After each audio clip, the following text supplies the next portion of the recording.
अनौपचारिक व्यक्तिगत पत्र की रूपरेखा। अनौपचारिक पत्र लिखते समय निम्नलिखित बातों पर ध्यान देना आवश्यक है।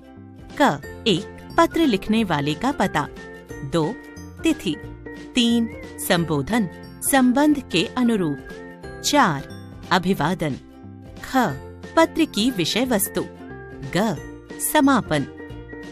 संबोधन, अभिवादन, समापन। 1 बड़ों के लिए माता, पिता, गुरुजन आदि। पूज्य, पूजनीय, वंदनीय, पूज्यवर। सादर प्रणाम, चरण स्पर्श, नमस्कार। आपका आज्ञाकारी, स्नेहाभिलाषी, शुभ चिंतक। 2 छोटों के लिए प्रिय, शुभाशीर्वाद, सौभाग्यवती, स्नेह, हितैषी, शुभ चिंतक, अभिन्न हृदय।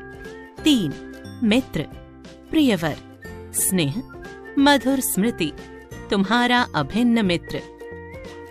औपचारिक पत्र की रूपरेखा। औपचारिक पत्र लिखते समय निम्नलिखित बातों पर ध्यान देना आवश्यक है।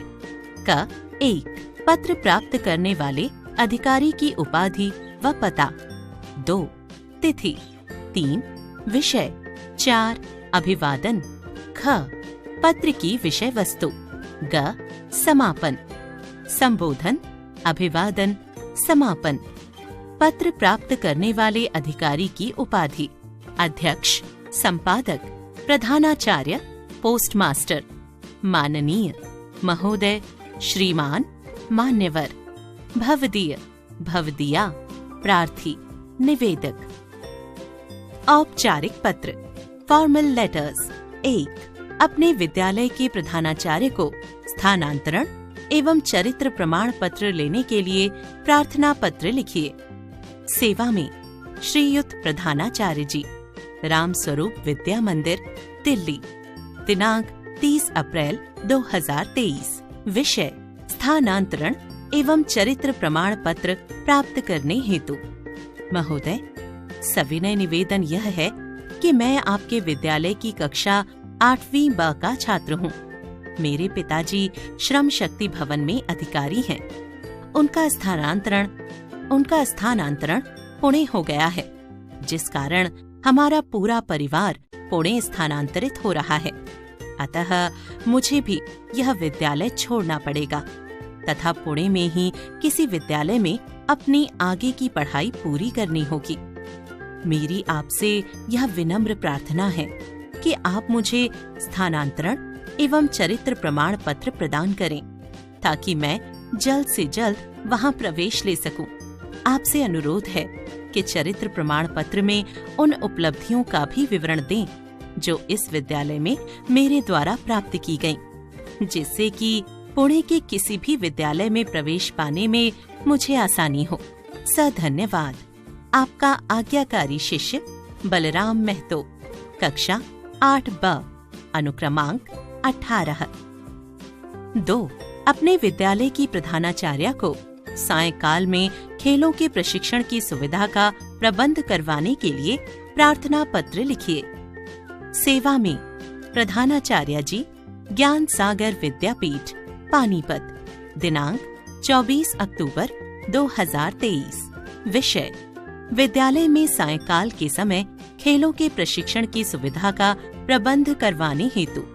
महोदया, सविनय निवेदन यह है कि मैं आपके विद्यालय की कक्षा 8वीं अ का विद्यार्थी हूँ तथा जूनियर गेम्स कैप्टन भी हूँ। इस पत्र द्वारा मैं अत्यंत विनम्रता पूर्वक आपका ध्यान विद्यालय में खेलकूद के प्रशिक्षण की सुविधा की ओर आकर्षित करना चाहता हूँ। जैसा कि आप जानती हैं, हमारे विद्यालय को इस क्षेत्र के सर्वोत्तम विद्यालयों में गिना जाता है, परंतु खेलों में अभी तक विद्यालय की वह छवि उभर कर नहीं आई जो आनी चाहिए थी। मेरी नजर में इसका एक कारण विद्यालय के समय के उपरांत विभिन्न खेल कूदों के लिए प्रशिक्षण सुविधाओं का अभाव हो सकता है। हमारे क्षेत्र के अन्य विद्यालयों में इस प्रकार की सुविधाएं उपलब्ध हैं, जिसके परिणाम स्वरूप जिन छात्राओं की खेलकूद में रुचि है, वे विद्यालय के समय के पश्चात प्रशिक्षित विशेषज्ञों द्वारा प्रशिक्षण ले सकते हैं। इसलिए विभिन्न खेल कूद प्रतिस्पर्धाओं में उनका स्तर अन्य विद्यालयों से कहीं ऊंचा है। आपसे करबद्ध प्रार्थना है कि हमारे विद्यालय के छात्रों को भी यह सुविधा उपलब्ध करवाई जाए, जिससे कि हमारे विद्यालय के छात्र भी विभिन्न खेल कूदों में अपनी प्रतिभा का बेहतरीन प्रदर्शन कर सकें। धन्यवाद। आपका आज्ञाकारी शिष्य शंकर सिंह, कक्षा 8A, अनुक्रमांक 24। 3. किसी लोकप्रिय समाचार पत्र के संपादक को ध्वनि विस्तारकों, लाउड स्पीकरों के शोर के संबंध में पत्र लिखिए। सेवा में श्रीयुत संपादक महोदय, नवभारत टाइम्स, कस्तूरबा गांधी मार्ग, नई दिल्ली। दिनांक 10 दिसंबर 2023। विषय ध्वनि विस्तारकों, लाउड स्पीकरों के शोर के संबंध में। महोदय, आपके लोकप्रिय एवं प्रतिष्ठित समाचार पत्र द्वारा मैं अपने विचार संबंधित अधिकारियों तक पहुंचाना चाहता हूं। कृपया मेरे इस पत्र को लोकवाणी शीर्षक स्तंभ में प्रकाशित करने की कृपा करें। दिल्ली में स्थान स्थान पर ध्वनि विस्तारकों को प्रयोग में लाया जाता है। विभिन्न प्रकार के कार्यक्रमों के अलावा अजान, पूजा पाठ, भजन कीर्तन आदि में भी इसका प्रयोग किया जाता है।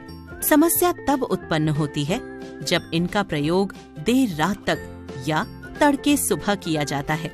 यद्यपि ध्वनि विस्तारकों के प्रयोग के संबंध में सरकार की ओर से नियम निर्धारित हैं, तथापि इन नियमों की अनदेखी कर मनमाने ढंग से इनका प्रयोग किया जाता है। इससे लोगों को काफी असुविधा होती है।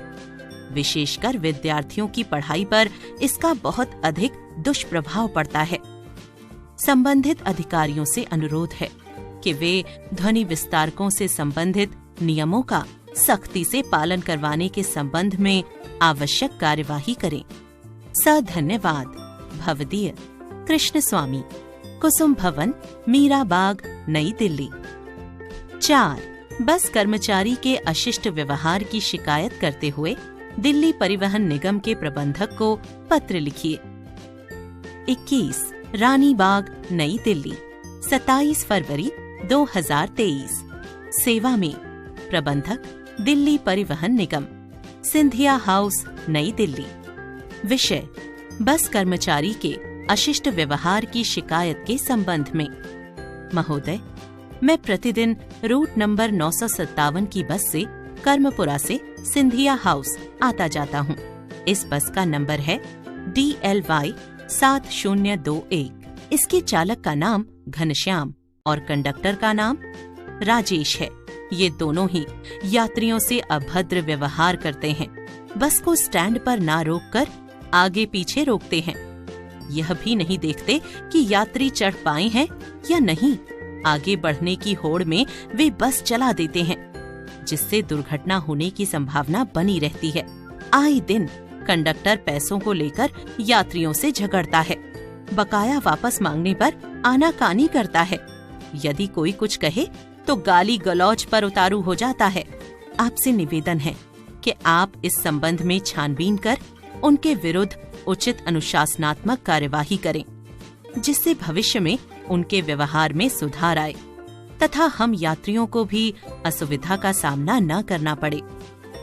धन्यवाद। भवदीय नवनीत शर्मा। 5. अपने क्षेत्र कीर्ति नगर में वृक्षारोपण के लिए जिलाधिकारी को पत्र लिखिए। D821, कीर्ति नगर, नई दिल्ली, 20 फरवरी 2023। सेवा में जिलाधिकारी, कीर्ति नगर, नई दिल्ली। विषय क्षेत्र में वृक्षारोपण करवाने हेतु। महोदय, मैं D ब्लॉक कीर्ति नगर का निवासी हूँ। यह सघन जनसंख्या वाला क्षेत्र है। यहाँ लोगों को जहाँ कहीं खाली जगह दिखती है वहाँ कूड़े का ढेर लगा देते हैं। कुछ स्वार्थी लोग अपने घरों को आगे बढ़ाने के लिए आसपास के पेड़ पौधों को काटकर पर्यावरण को असंतुलित कर रहे हैं।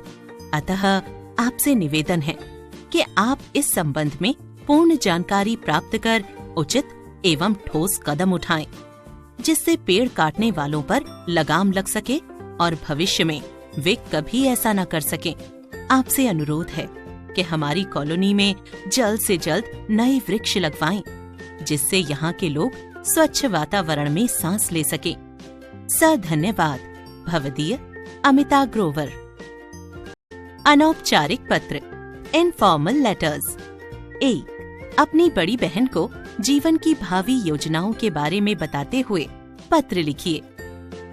1056 शक्ति कुंज, नई दिल्ली 51, 10 मार्च 2023। आदरणीय दीदी, सादर प्रणाम। आपका पत्र प्राप्त हुआ। यहाँ सब कुशल पूर्वक है। आशा करता हूँ कि वहाँ भी सभी सकुशल होंगे। आपके पत्र द्वारा ज्ञात हुआ कि आप मेरे भावी कार्यक्रम के बारे में जानने की इच्छुक हैं। आपको तो पता ही है कि इंजीनियरिंग में मेरी कोई रुचि नहीं है, अतः मैंने वकालत में प्रवेश पाने के लिए कई कॉलेजों में आवेदन पत्र भेजे हैं। इसके लिए मैं दिन रात परिश्रम भी कर रहा हूँ। आपका आशीर्वाद व ईश्वर की कृपा रही तो मुझे अच्छे कॉलेज में दाखिला मिल जाएगा। वकालत करने के उपरांत मैं LLM करना चाहता हूँ तथा एक काबिल वकील बनकर समाज में आप सबका नाम रोशन करना चाहता हूँ। शेष अगले पत्र में। घर में सभी बड़ों को प्रणाम व छोटों को शुभ प्यार। आपका अनुज दीपक। 2. गृह प्रवेश के उपलक्ष्य में निमंत्रण पत्र। A6 सफदरजंग एनक्लेव, दिल्ली 110029, 22 दिसंबर 2023। प्रिय महोदय, आपको यह जानकर अत्यंत प्रसन्नता होगी कि दिनांक 10 जनवरी को हम अपने नवनिर्मित भवन में गृह प्रवेश कर रहे हैं। इस अवसर पर हमने एक छोटे से कार्यक्रम का आयोजन किया है। आपसे अनुरोध है कि इस शुभ अवसर पर पधारें और अपना आशीर्वाद देकर हमें कृतार्थ करें। कार्यक्रम 10/1/2023, हवन प्रातः 10 बजे। 10/1/2023 प्रीति भोज दोपहर 2 बजे। दर्शनाभिलाषी संजय बिहारी। 3.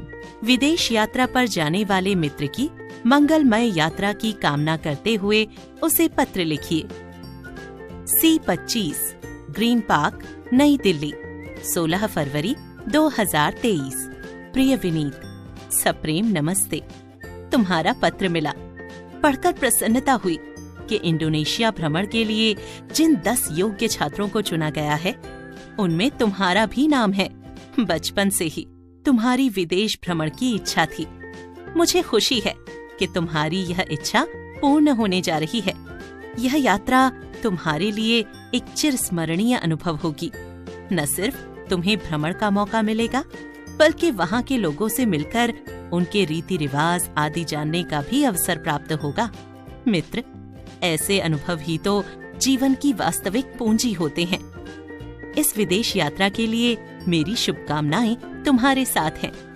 ईश्वर से मेरी प्रार्थना है कि वह तुम्हारी विदेश यात्रा सफल करे। यात्रा से लौटकर अपने अनुभव जरूर बताना। चाचा जी चाची जी को मेरा प्रणाम कहना। तुम्हारा मित्र मयंक भार्गव। 4. प्रातःकालीन भ्रमण की विशेषता बताते हुए अपनी छोटी बहन को पत्र लिखिए।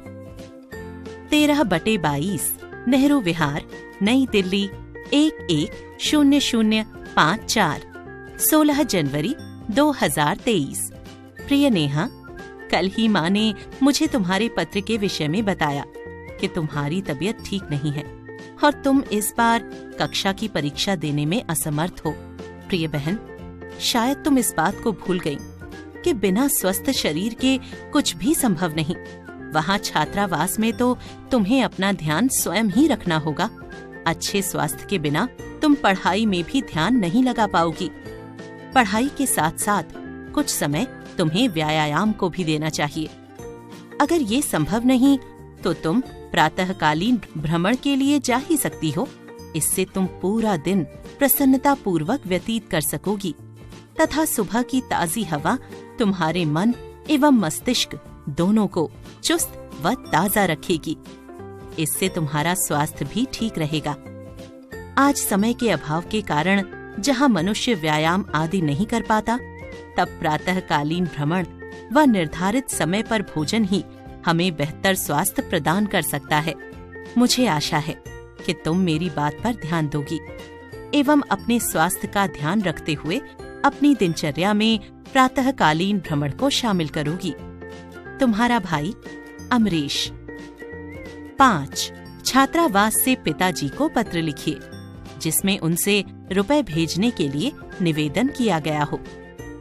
छात्रावास happy public school, Daryaganj, Delhi 110002, 10 सितंबर 2023। आदरणीय पिताजी, आपके पत्र द्वारा समाचार ज्ञात हुए। मैं यहाँ कुशल पूर्वक हूँ। यह जानकर आपको प्रसन्नता होगी कि इस बार मैंने वार्षिक परीक्षा में प्रथम स्थान प्राप्त किया है।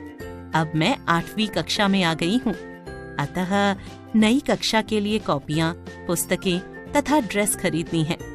साथ ही 2 महीने की फीस भी जमा करनी है। अतः आपसे अनुरोध है कि आप मुझे 10,000 रुपए शीघ्रातिशीघ्र भेजने की कृपा करें। माताजी को सादर प्रणाम तथा विभू को प्यार। आपकी आज्ञाकारिणी पुत्री राशि। निबंध लेखन, ऐसे राइटिंग। निबंध ऐसे। निबंध का शाब्दिक अर्थ है सुगठित या सुव्यवस्थित। अतः थोड़े से चुनिंदा शब्दों में किसी विषय पर अपने विचार लिखने को निबंध कहते हैं। निबंध लेखन गद्य की एक प्रमुख विधा है। यह एक महत्वपूर्ण कला है। इस कला के माध्यम से लेखक का व्यक्तित्व प्रतिबिंबित होता है। साथ ही निबंध का क्षेत्र व्यापक होता है। जब भाषा पर व्यक्ति की अच्छी पकड़ होती है, तभी निबंध सशक्त व प्रभावशाली बन सकता है। निबंध के 3 अंग होते हैं। 1. भूमिका या प्रस्तावना, इंट्रोडक्शन। इस अंग में निबंध की भूमिका लिखी जाती है। इसमें लेखक यह बताता है कि वह विषय के बारे में क्या लिखना चाहता है। निबंध की भूमिका संक्षिप्त होनी चाहिए। 2. विषय वस्तु अथवा वर्ण्य विषय, सब्जेक्ट मैटर। यह निबंध का मुख्य अंग है। यह उसका सबसे विस्तृत भाग होता है।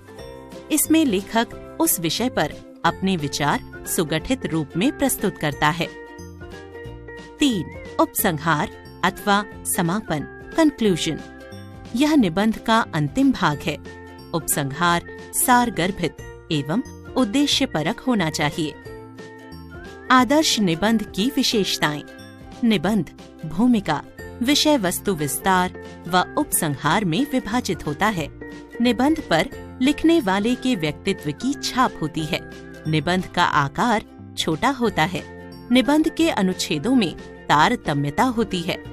शब्द सीमा निर्धारण को ध्यान में रखकर निबंध लिखा जाता है।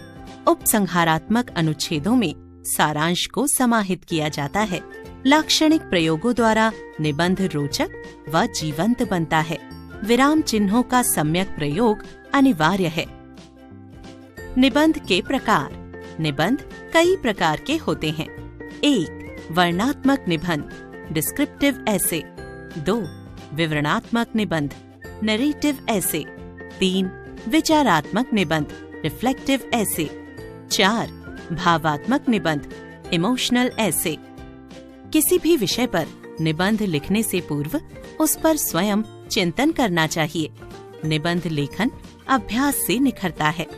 निबंध रोचक व सारगर्भित होना चाहिए। कहीं कहीं उक्तियों, मुहावरों व लोकोक्तियों का प्रयोग निबंध की भाषा शैली को आकर्षक बनाता है। निबंध का आरंभ व अंत आकर्षक होना चाहिए। आइए आगे कुछ निबंधों के नमूने देखें। 1. मजहब नहीं सिखाता, आपस में वैर रखना। भूमिका, धर्म या मजहब का सच्चा स्वरूप, धर्म के नाम का दुरुपयोग। उपसंहार,